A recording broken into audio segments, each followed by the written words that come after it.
Good evening, suspects. By now, your host should have acquainted you with the facts in the case, and of course, each of you has personal information known only to you.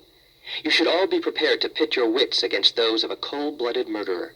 I hope you're ready.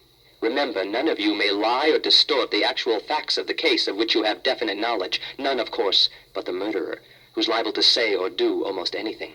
So beware. After all, there's a lot at stake here. You don't want to be played for a fool. Oh, I almost forgot.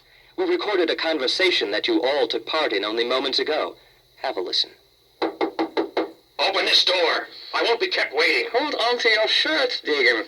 Arnold, let the major in. Yes, sir.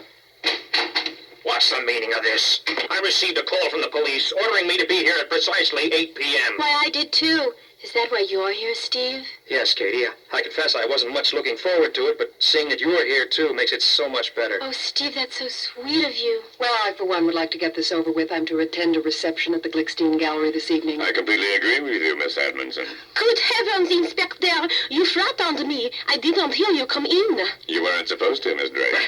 Well done, Inspector. Thank you, Major. Now, I'd like nothing better than to get this over with and send you all on your way as soon as possible.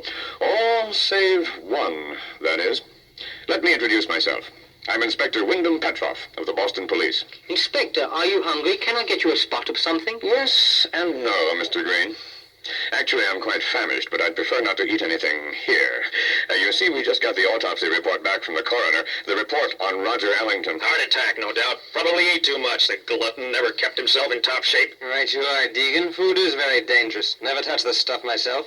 Arnold, I'll have another bourbon, please. Oh, Derek. Shut up, you drunken sot. Must we continue to speak of matters so unpleasant? Yes, Miss Edmondson, I'm afraid murder is quite unpleasant. One of Yvonne's pastries, I suppose. Shut up, you little word. I mean that Roger Ellington was killed.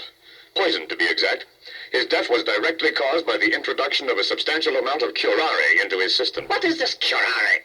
Curare, my Franco-German friend, is an exotic poison most commonly used by South American tribesmen on the points of their blowgun darts.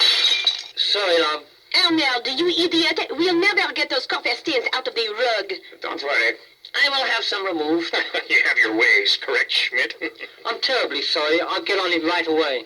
But, Inspector, surely you're not suggesting one of us took a blowgun to poor Roger. Not at all. In this case, the curare was introduced through his food. The snails were saturated with the poison. Oh, no, not the escargot. Poison in my food. I am ruined. And that has ruined this poor Roger, old chum. Yes, Miss Drake, I'm afraid the snails did do him in. And that's why I've asked you all here today.